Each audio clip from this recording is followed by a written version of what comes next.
ED ने 10 दिन मांगा था, मिला 6 दिन है। इसका मतलब इनका केस बहुत कमजोर है। 3-3 घंटे आर्गुमेंट चला, 3 घंटे जज साहिबा ने ऑर्डर लिखने में लिया, बहुत मशक्कत करनी पड़ी 6 दिन भी देने के लिए।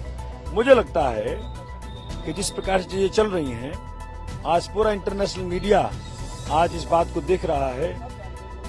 पूरे विश्व में भारत का के अंदर जो चल रहा है, जो डेमोक्रेसी को खत्म करने का प्रयत्न किया जा रहा है, उसकी चर्चा हो रही है। आज जर्मनी का भी प्रेस कॉन्फ्रेंस देखा हमने, कई सारे देशों का देखा। आज भारत देख पा रहा है कि डेमोक्रेसी को खत्म करने का जो प्रयत्न चल रहा है मोदी जी के द्वारा, इसकी साक्षी पूरा भारत है। और हम सबको एक साथ अरविंद जी के साथ लगना पड़ेगा अगर देश को बचाना है, अगर संविधान को बचाना है।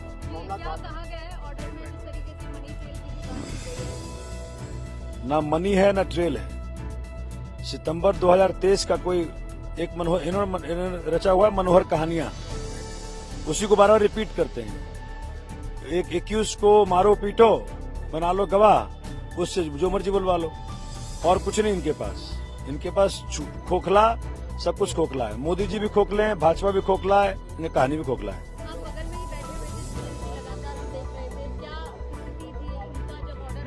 सीएम साहब के चेहरे पे शिकन तक नहीं है। उनको चिंता भारत की है, भारत की जनता की है, देश की है। दिल्ली की जनता के बारे में चिंतित हैं 24 घंटा। वो कह रहे थे, मैंने सर से पूछा, सर ने कहा कि देखो सोमनाथ, हम सब पैदा हुए हैं इसी के लिए। कितना भी कष्ट रहेंगे, कितना भी कष्ट देगा ये लोग, लेकिन हम जनता के लिए जिएंगे, जनता के लिए मरेंगे।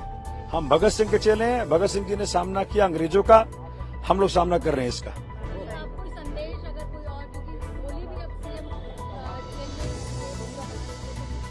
देखिए, दिल्ली की जनता, देश की जनता को मैं कहना चाहता हूं, आपके सीएम आपको लेकर के चिंतित हैं, देश के डेमोक्रेसी को लेकर चिंतित हैं। देश के अंदर चुनाव को जिस प्रकार से विशिएट किया जा रहा है, मतलब काहे का इलेक्शन कमीशन ऑफ इंडिया, मुझे टीएन सेशन की याद आ रही है।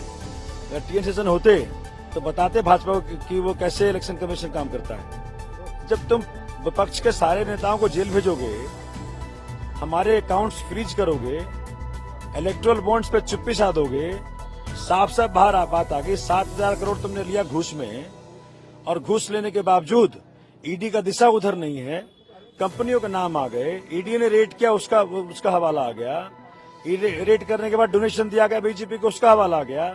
अब बचा क्या है? तो ईडी को कहीं अगर तनिक भी शर्म आती है तो भाजपा पे एक्शन लेके दिखाए।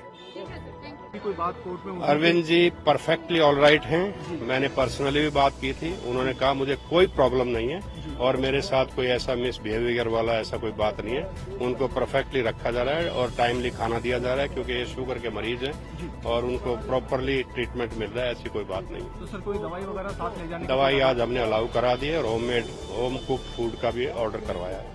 देखिए, अरविंद जी के खिलाफ आज ईडी ने 2 बजे रिमांड मांगते हुए 10 दिन का ये कहा कि शराब घोटाले का जो पैसा है वो गोवा में इस्तेमाल हुआ है।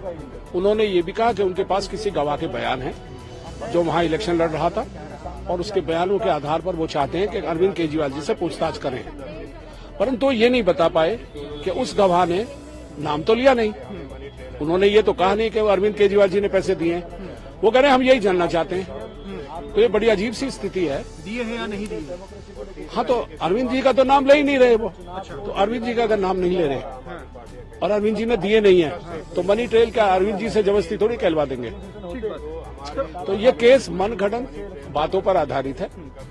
कोर्ट ने चूंकि अब 6 दिन का रिमांड दे दिया है, 10 दिन का उनकी बात नहीं मानी, 6 दिन का रिमांड दिया है। और 6 दिन का रिमांड इसलिए दिया कि वो कुछ गवाहों से कन्फ्रंट कराना चाहते हैं, और गवाहों से कन्फ्रंट कराएंगे तो इसमें एक बड़ी चीज ये है कि कोई भी डॉक्यूमेंट्री एविडेंस कहीं भी हमें नहीं लगता कि अरविंद केजरीवाल जी को कनेक्ट करती है। सर, जो बीआरएस की एमएलसी हैं कि कविता, वो पिछले 5 दिनों से कस्टडी में है। सर, उनसे पूछताछ के दौरान कुछ नई चीजें सामने आई है, क्या इसका भी खुलासा कोर्ट में ईडी ने किया? देखिए, कविता जी के बारे में उन्होंने कोई बात नहीं की कोर्ट में। वो केवल यही कहते रहे कि हमें मनी ट्रेल को एस्टेब्लिश करने के लिए कस्टोडियल इंटरोगेशन करनी है, और वो इसी बात पर यहाँ लगातार अपनी बहस जारी कर रहे थे। तो सर, इसके जो ईडी की दलील है उनके विरोध में बचाव पक्ष ने क्या कहा? क्योंकि 3 सीनियर एडवोकेट हमारे लोगों का सीधा सीधा ये कहना था कि कोई शराब घोटाला नहीं हुआ। पहली बात, कोई शराब घोटाला में कोई पैसा नहीं लिया गया, और ये बात भी कि शराब का घोटाले का जो पैसा है, जो ईडी बता रही थी कि उन्होंने गोवा में इस्तेमाल किया, हमारी तरफ से नकारा गया, मना की गई, क्योंकि ऐसा कुछ हुआ ही नहीं। इसके लिए कोई डॉक्यूमेंट्री एविडेंस इनके पास नहीं है और ये लगभग पिछले 2 साल से इस केस में लगे हुए हैं। आज दिन तक कोई भी पैसा रिकवर नहीं हुआ है। सबसे बड़ी बात तो यह है कि जो गवाह कहता है अगर कोई कि हमने पैसे दिए थे, वो पहले ये तो बताए कि उसके पास पैसे थे कहाँ से।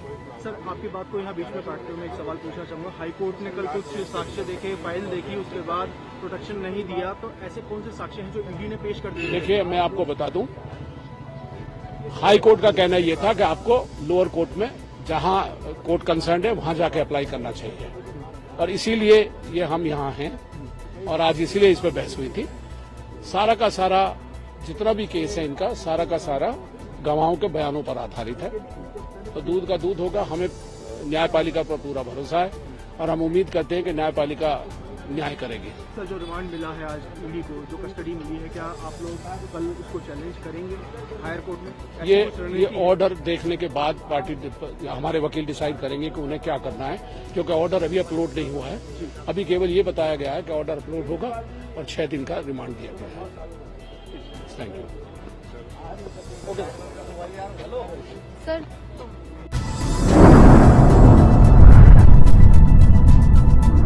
अतराफ टीवी, हर बात सच के साथ।